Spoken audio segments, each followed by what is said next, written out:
बिस्मिल्लाहिर्रहमानिर्रहीम। अस्सलाम वालेकुम।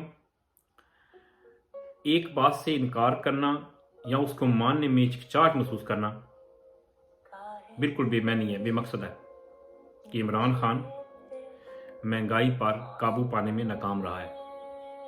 उसके दौर में महंगाई बढ़ी, तेल की कीमतें बढ़ी, बिजली की कीमतें बढ़ी, इस तरह के बहुत से मसाइल पैदा हुए।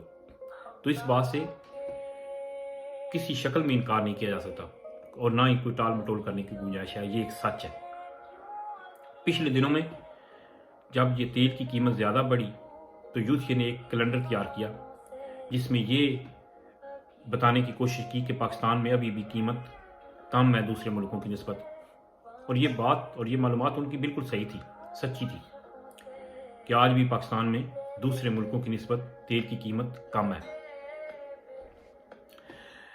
इस रिसर्च के जवाब में पटवारी ने भी रिसर्च की और एक कैलेंडर तैयार किया जिसमें बताया कि दूसरे मुल्कों में शरह आमदन ज़्यादा है, लोगों की तनख्वाहें ज़्यादा हैं, लोगों की कुव्वत ख़रीद ज़्यादा है।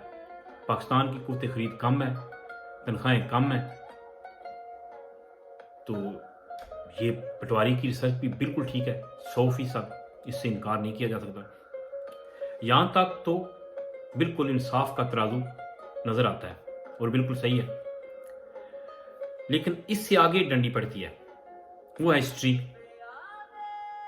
कि क्या कुव्वत ख़रीद पिछले 30-40 साल से नहीं कम हो रही? क्या महंगाई पिछले 30-40 साल से नहीं बढ़ रही? क्या डॉलर पिछले 30-40 साल से नहीं ताकतवर हो रहा? क्या ये झूठ है? तो अगर आप इस तरफ जाएंगे तो ये सच होगा।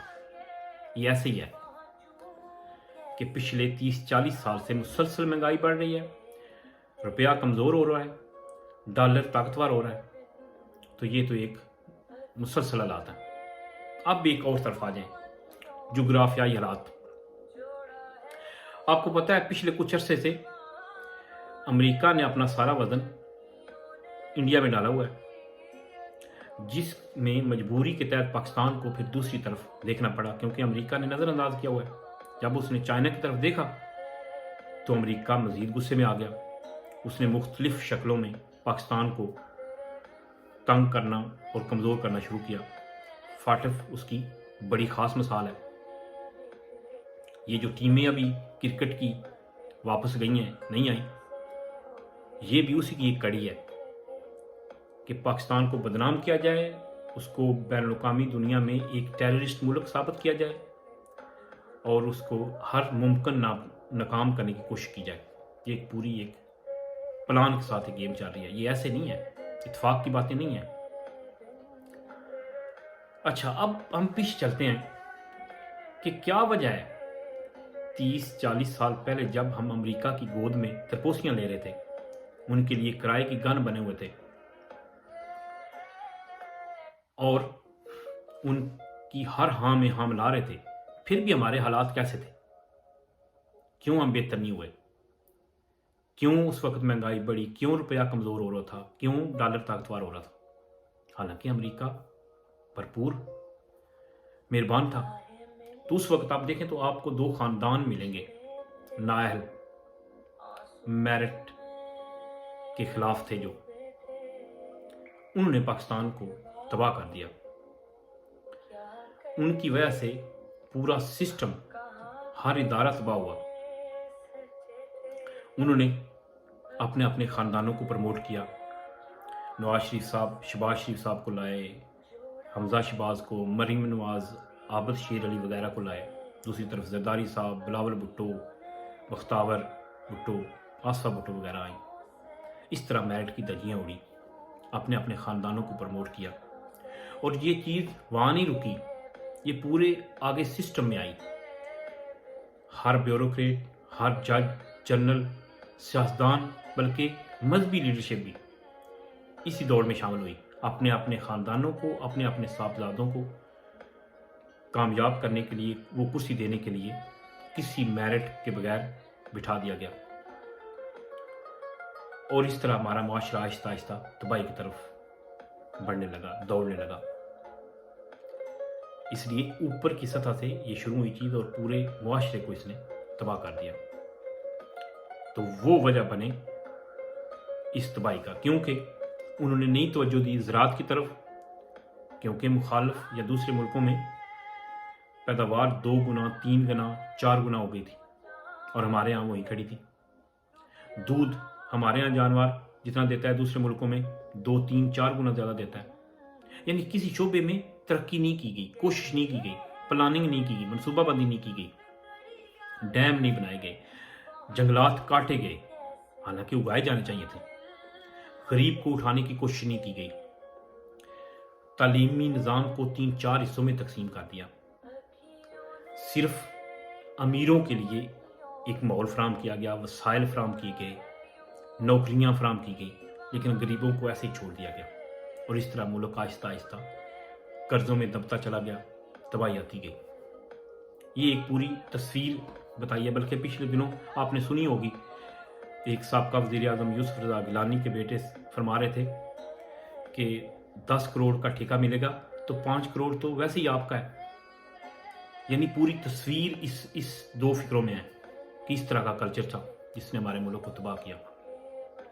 ایک بات کی خوشی ہے کہ پچھلے 3 4 5 سالوں میں ہم جاگنا شروع ہو گئے ہیں. ہمیں پتہ چل جاتا ہے کہ کہاں وزیر اعظم ناانصافی کر رہا ہے، کہاں وزیر کرپشن کر رہا ہے، کہاں ادارے کرپشن کر رہے ہیں.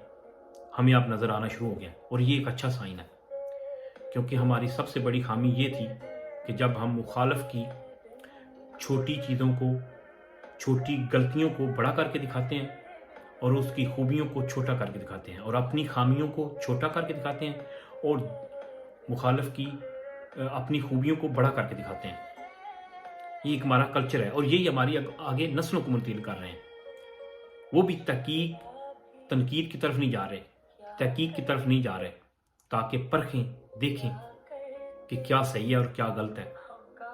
ہم عمران خان صاحب کے لیے، نواز شریف صاحب کے لیے، زرداری صاحب کے لیے، رضوی صاحب کے لیے، قادری صاحب کے لیے اندھے تو نہیں بننا چاہیے نا. ہمیں انصاف کرنا چاہیے.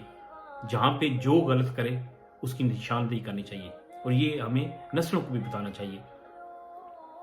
اگر ہم سوال اٹھائیں گے تو وہ بہتر ہوں گے نا. اب ہم نے سوال اٹھانے شروع کیے ہیں تو اس سے بہتری آئے گی.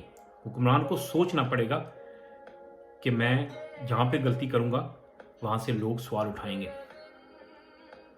چلیں یہ کافی ہو گیا بور ٹاپک. ایک مذاق کی بات تھا. کل سوشل میڈیا پہ ایک صاحب فرما رہے تھے کہ یہ جو معصوم شکل بنا کر کہتا ہے نا کہ میرا کسی پارٹی سے کوئی تعلق نہیں اور کوئی موقع عمران خان پر تنقید کرنے کا ضائع نہیں جانے دیتا اور دوسری طرف تنقید نہیں کرتا، تو یہ ایک زیر تعمیر پٹواری ہے. تو مجھے بڑی ہنسی آئی. اچھا سوری، آپ غصہ نہیں کریں، میں تعمیر شدہ یوتھیا ہوں، لیکن اب ہم نے یہ نہیں رہنا. ہم نے سوال اٹھانے ہیں، ہم نے صحیح اور غلط میں فرق کرنا ہے اور اپنی نسلوں کو بھی بتانا ہے تاکہ وہ صحیح اور غلط کی بنیاد پر چیزیں پرکھیں، نہ کہ ضد اور ہٹ درمی پر پرکھیں. آئیں ہم اپنی اپنی اینکیں اتاریں جو ہمیں دیکھنے میں، پرکھنے میں مشکل پیدا کر رہی ہیں. بہت شکریہ.